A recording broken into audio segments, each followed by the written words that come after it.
আমি বুঝি না হুজুররা কয় টাকা বেতন পা সব সময় দিন নতুন নতুন পাঞ্জাবি গায়ে দে কালি তাই নাকি হুজুর দেখলাম আজকে বউ নিয়ে মার্কেটে গেল। হুজুরের বউলে মার্কেটে গেল মানে হুজুরের বউর মুখ কি করলো নাকি?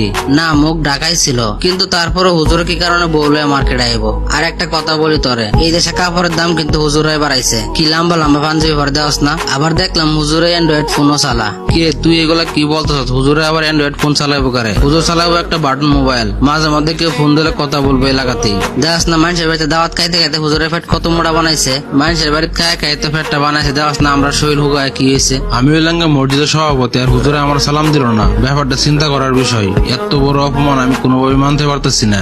সভাপতি সাহেব, আপনি মসজিদের ইমাম সাহেবের কিছু একটা ব্যবস্থা করেন। ইদানিং কিন্তু হুজুর একটু বেশি বাইরে গেছে। ইমাম সাহেব হুজুর তো আমার লগে বেয়াদবি করছে রে, কিন্তু তোদের লগে আবার কি হয়েছে? আমার তো হুজুরের চলাফেরাতে সন্দেহ। কয় টাকা বেতন পা, নতুন নতুন পাঞ্জাবি পরে আবার সংসার চালায়, অ্যান্ড্রয়েড ফোন চালায়, এত টাকা পয়সা কই পা? তুই তো কথাটা ঠিক বলছস, হুজুর এত টাকা পয়সা কই পা?